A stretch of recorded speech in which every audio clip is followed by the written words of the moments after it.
Hi, ഞാൻ Surayya Shafi, സുരയ്യാസ് Artistry എന്ന നമ്മുടെ യൂട്യൂബ് ചാനലിൽ നിന്നും. എന്താണ് നിങ്ങളുടെ വിശേഷമൊക്കെ പറയൂ. പിന്നെ ഇന്ന് വന്നിട്ടുള്ളത് വലിയ കാര്യമായിട്ടൊന്നും അല്ല.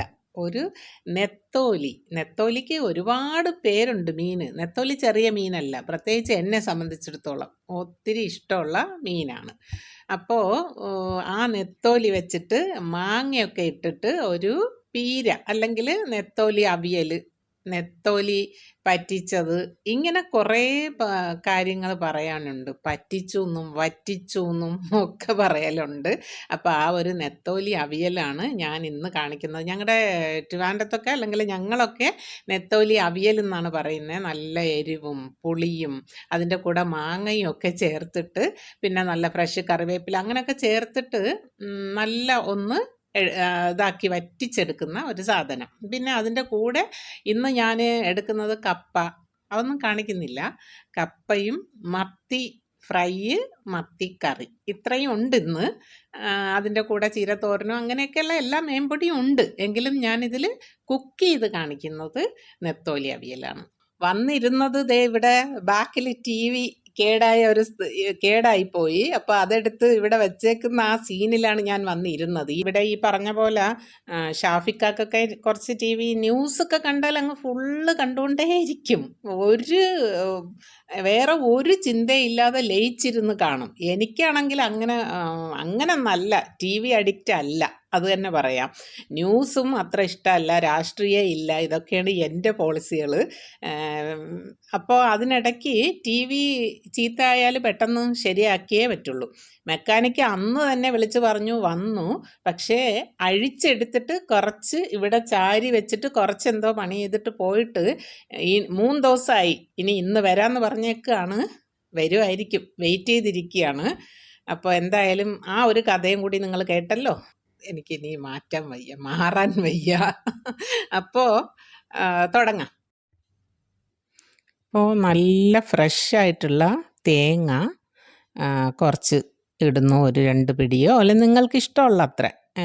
അപ്പോൾ മീനിനനുസരിച്ചിട്ട് എടുക്കുകയോ അങ്ങനെ.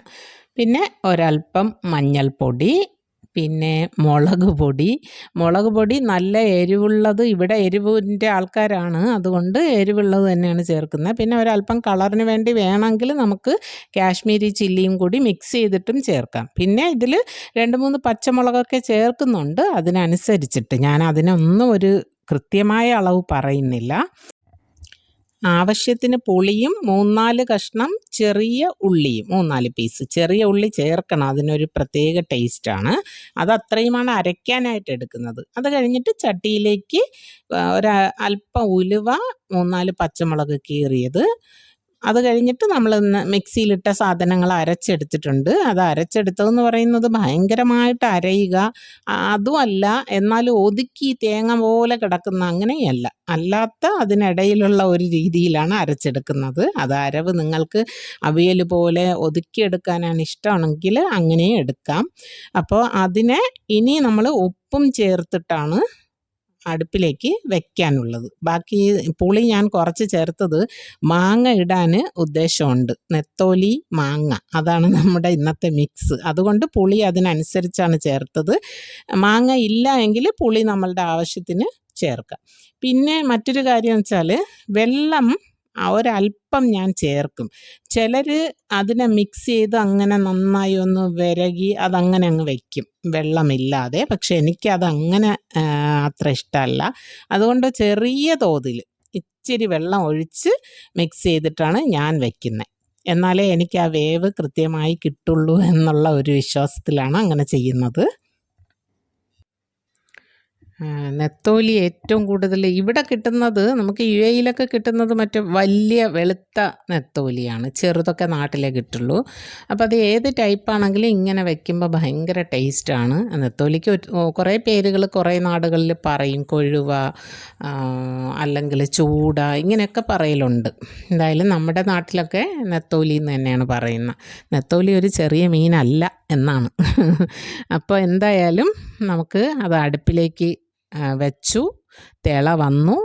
ഏത് മീനും തിള വന്നതിന് ശേഷം മീൻ ഇടുന്നതാണ് എൻ്റെ ഒരു സ്റ്റൈല്. ആദ്യമേ മീൻ ഇടുന്ന ഒരു പരിപാടിയേ ഇല്ല. പിന്നെ കുറച്ചൊന്ന് വെന്ത് കഴിഞ്ഞിട്ട്, ഈ നെത്തോലിക്ക് വേവ് കുറവാണ്, അപ്പോൾ അത് കഴിഞ്ഞ് ഒരല്പം കൂടി വന്നതിന് ശേഷം മാങ്ങ ഇട്ട് കൊടുക്കാം. എന്താണെന്ന് വെച്ചാൽ മാങ്ങ അങ്ങനെ ഒത്തിരി വെന്തങ്ങോട്ട് ചേരുന്നത് അത്ര നന്നായി വരില്ല. നാട്ടിൽ നിന്ന് കൊണ്ടുവന്ന മാങ്ങ സ്റ്റോക്കുണ്ട്, അത് തന്നെയാണ് ഇട്ടേക്കുന്നതെന്ന് എൻ്റെ ഓരോ ഇത് യൂട്യൂബിൽ കണ്ടവർക്ക് മനസ്സിലാവും. അതുപോലെ തന്നെയാണ് എനിക്ക് ഈ കറിവേപ്പില. ഇപ്പോൾ കുറേ പോളിസികളുണ്ട്. കറിവേപ്പില അവസാനം ഇടുന്ന ഏത് കറിക്കും എന്ന് പറഞ്ഞാൽ നമ്മളിങ്ങനെ കടുക് വറുക്കുന്ന കറിക്കല്ല, അല്ലാത്ത മീൻകറി പോലുള്ളതിനൊക്കെ എനിക്ക് അവസാനം കൊണ്ടുവന്ന് കറിവേപ്പില ഇട്ടിട്ട്, ഫ്രഷ് ആയിട്ടുള്ള കറിവേപ്പില കുറച്ചിട്ടിട്ട് പിന്നെ ഒന്ന് തീ ഓഫ് ചെയ്തിട്ട് അങ്ങനെ അടച്ച് വെക്കുക. അപ്പോഴാണ് അതിൻ്റെ ഒരു മണവും ഒക്കെ അതിലേക്ക് വരുന്നതെന്നാണ് ഞാൻ വിചാരിക്കുന്നത്. അപ്പം അങ്ങനെയുള്ള കുറേ പോളിസികളൊക്കെ ഉണ്ട് ഈ കറി ഉണ്ടാക്കുമ്പോഴും അങ്ങനെയൊക്കെ. പിന്നെ കൂടെ ഇന്ന് ഞാൻ കപ്പ, നല്ല കപ്പ, അതിൻ്റെ കൂടെ മത്തിയാണ് മറ്റൊരു മീൻ ഇന്നത്തെ.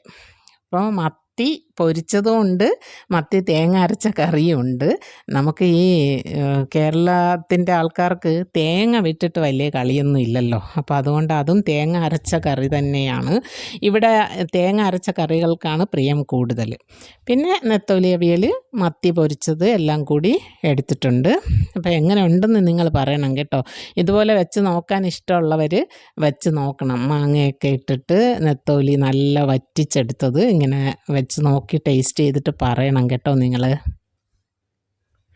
ചൂട് കപ്പയും കറിയും ഒക്കെ നാടിൻ്റെ തന്നെ ഒരു ഓർമ്മയാണല്ലേ നമുക്ക് തരുന്നത്.